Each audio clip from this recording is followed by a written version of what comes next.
नमस्कार। आज कनाडा की बात करेंगे। कनाडा को लेकर कुछ अपडेट्स हैं और मई इनटेक को लेकर भी कुछ अच्छी चीजें हैं और कुछ इंफॉर्मेटिव चीजें हैं।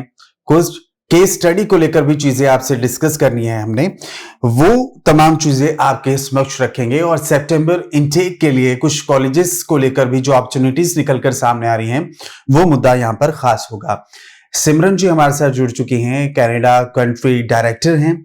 मैम बहुत बहुत स्वागत करता हूं। मैम काफी कुछ चेंजेस आए हैं कनाडा के लिए, लेकिन मई इनटेक में अगर रिजल्ट की बात करें या फिर जो चीजें रही हैं अभी तक, आपके एक्सपीरियंस के हिसाब से क्या बेहतर या फिर क्या कमी नजर आई स्टूडेंट्स के लिहाज से?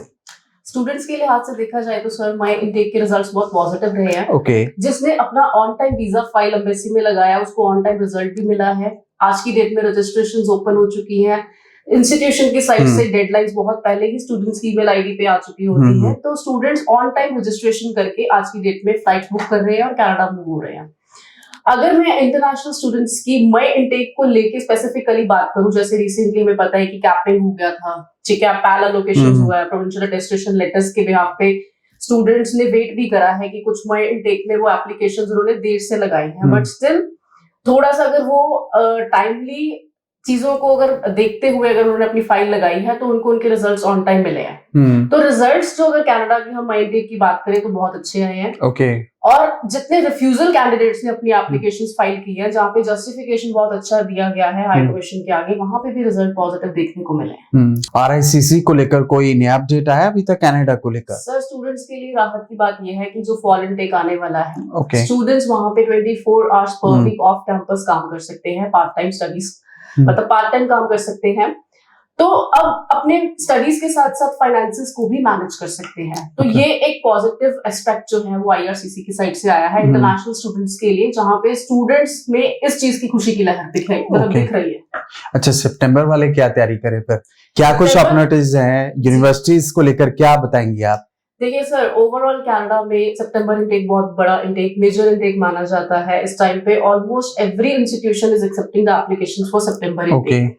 तो बहुत सारे इंस्टीट्यूशंस इस टाइम पे एप्लीकेशन फी वेवर भी ऑफर कर रहे हैं कि स्टूडेंट को free of cost offer letter मिल सकता है, जहाँ पे स्टूडेंट डर रहता है कि मेरी एप्लीकेशन फीस यूज हो जाएगी, लेकिन कल को अगर ऑफर लेटर नहीं आया तो मेरे पैसे वेस्ट। लेकिन बहुत सारे इंस्टीट्यूशन इस टाइम पे अगर हम बात करें तो वो अपनी एप्लीकेशन फी वेवर के ऑफर भी दे रहे हैं। तो उसकी डेडलाइंस एंड ऑल हमारे सोशल मीडिया पे ऑलमोस्ट अपडेटेड रहती हैं।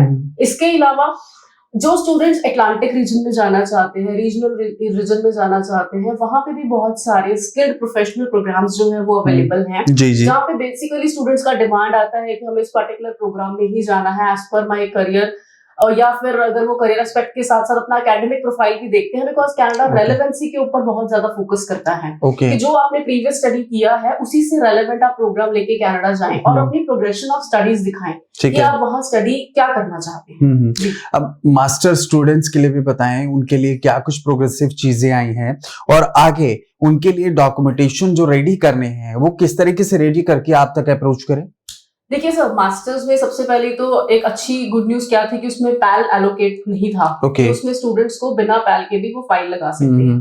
तो मास्टर्स में कुछ ऐसी एडिशनल रिक्वायरमेंट्स रहती है कि स्टूडेंट अपना एकेडमिक जो प्रोफाइल है, डॉक्यूमेंट्स वो तो दे ही दे। एडिशनली अगर किसी इंस्टीट्यूशन में कोई स्टूडेंट मास्टर्स इन इंजीनियरिंग करने जा रहा है तो उसको एडिशनली GRE का एग्जाम देना है। किसी ने अगर मास्टर्स इन मैनेजमेंट या MBA प्रोग्राम करना है कनाडा में तो उसको एडिशनली GMAT का एग्जाम भी देना है, apart from the all other requirements, जहाँ पे एकेडमिक डॉक्यूमेंट्स के साथ साथ उनको अपना SOP रेडी करके देना है कि वाई कनाडा या वाई पर्टिकुलर दिस यूनिवर्सिटी या why particular MBA from this university. तो ये सारी चीजें इलैबोरेट करे वो अपनी SOP में। ये एडिशनल डॉक्यूमेंट्स का रिक्वायरमेंट रहता है मास्टर्स में।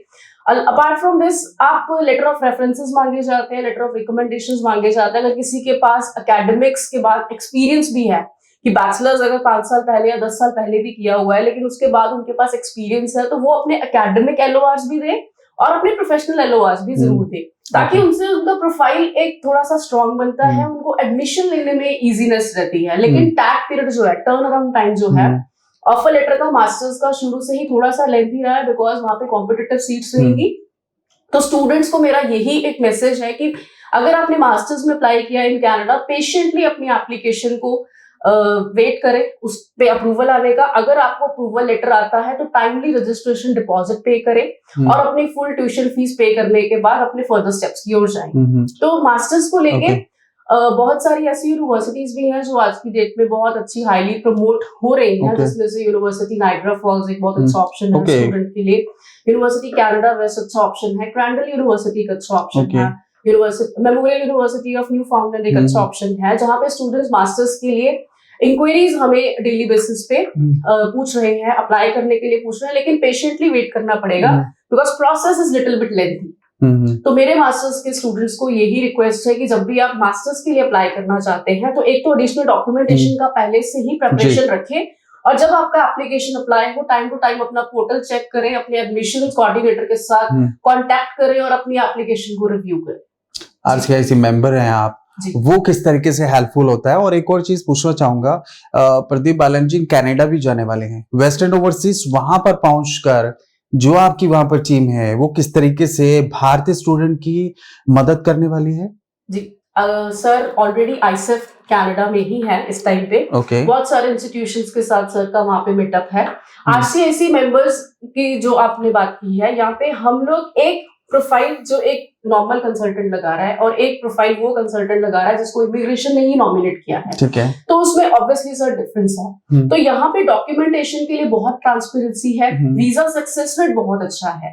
अगर आपने कनाडा की सर्विसेज की बात की है तो जो पोस्ट लैंडिंग सर्विसेज हम वहां पे प्रोवाइड कर रहे हैं स्टूडेंट्स को, हमारे ऑफिसेज में जाके स्टूडेंट मिल सकता है, बात कर सकता है, अकोमोडेशन के लिए बात कर सकता है, अप्रोच कर सकता है, वहां पे उनको सही गाइडेंस देने के लिए वी पीपल आर देयर कि अगर आप वेस्टर्न ओवरसीज की सर्विसेज कनाडा में भी लेना चाहते हैं तो we are happy to help them. बहुत बहुत धन्यवाद। तो कंट्री डायरेक्टर सिमरन जी ने बताया आपको किस तरीके से चीजें आसान हैं, क्या कुछ तब्दीलियां हैं, और वेस्टर्न ओवरसीज का जो कनाडा में भी ऑफिस है वो किस तरीके से आपकी हेल्प करता है। फिर भी कोई दुविधा है तो कॉल कर सकते हैं, ऑफिस विजिट कर सकते हैं। नमस्कार।